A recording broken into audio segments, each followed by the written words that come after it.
Today, I'm going to give you some of the best career advice I've ever received. And it's good career advice for anyone at any level in their careers. It's especially useful for software engineers and engineering managers because a lot of the time we end up working in a system of program management, in some kind of cadence, a sprint cadence. We get things handed to us, we work on them, we deliver them, and we rinse and repeat. And this approach to work is consistent, it's predictable. It allows us to continue working in a way that is that's familiar to us. And we might have a perfectly fine career. We might be able to kind of get by doing exactly this. But I'm going to give you a piece of advice if you are looking to stand out, to grow, to get a promotion, to improve your earning power. This is not clickbaity. This is true advice.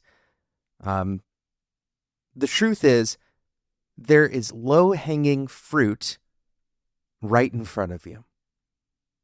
There are gaps right in front of you. I want to talk about these two things specifically, low-hanging fruit and gaps. It might feel tempting to believe that low-hanging fruit is limited. We call it low-hanging fruit because it is essentially the same as any of the other fruits. In other words, if it's an apple tree and the apple is lower, that low apple provides the same benefit as one that's 20 feet up. So this idea that you could get some benefit without much effort. I want to temper this a little bit because I don't mean that you're not putting in sufficient effort to grow in your career. What I mean is relative to the other effort, right? So the benefit that you get from doing this low-hanging fruit work, the kind of return on investment is very high. All right. And it turns out that low-hanging fruit tends to be in gaps. And here's the really critical part. Low-hanging fruit is contextual to the person doing the work. All right, so think about this, all right? Low-hanging fruit tends to be in a gap, and it's contextual to the person doing the work. What this means is that what is easy for you to reach, what is easy for you to see and accomplish and do something about, might be different from the next person, from the next engineer, from the next manager. It's something that you uniquely are positioned to do well. It's something that you're familiar with. Maybe it's a domain that you're familiar with. Maybe there is some kind of particular technology that you've worked with before that your company needs to adopt. Maybe there's some kind of dots that need to be connected, and you see those dots. You have some unique insight, unique perspective, unique experience that makes you particularly suited to solve that problem. All right, this is low-hanging fruit. Low-hanging fruit doesn't mean easy. It means that you are uniquely suited.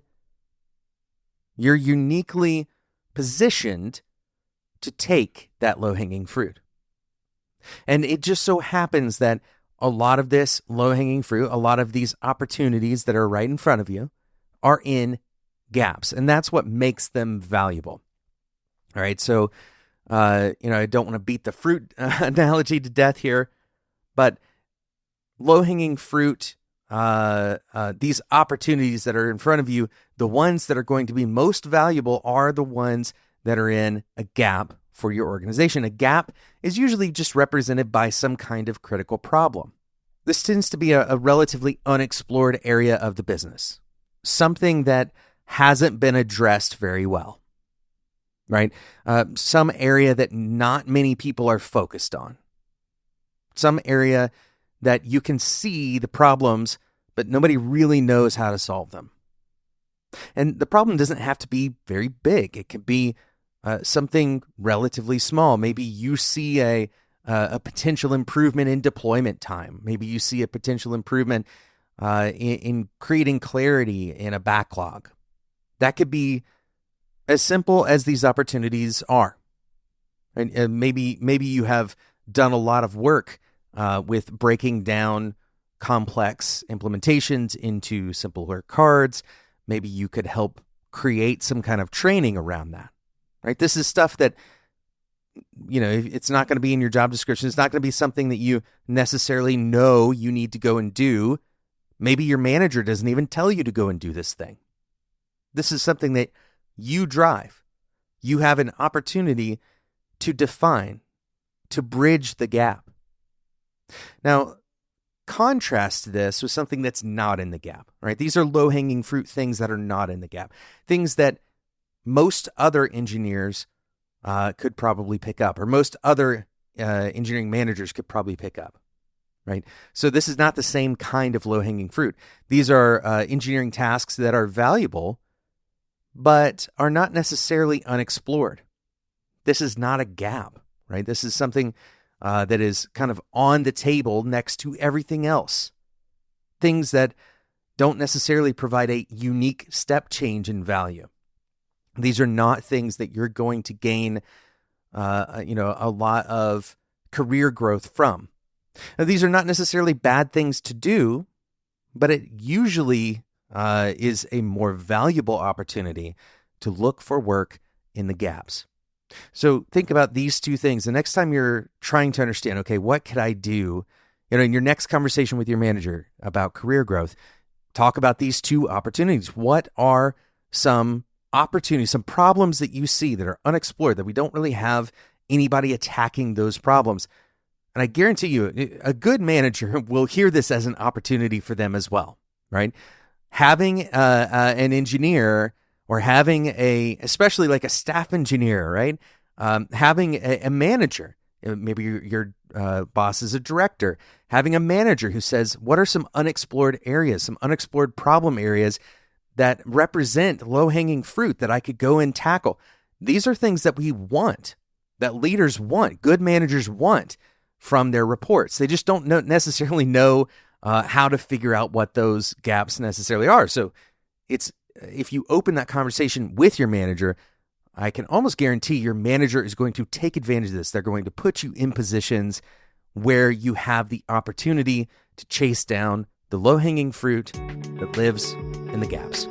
Thanks so much for listening to today's episode of Developer Tea. If you found it valuable, then leave a review on iTunes. This is the best way to help Developer Tea continue to reach more engineers like you.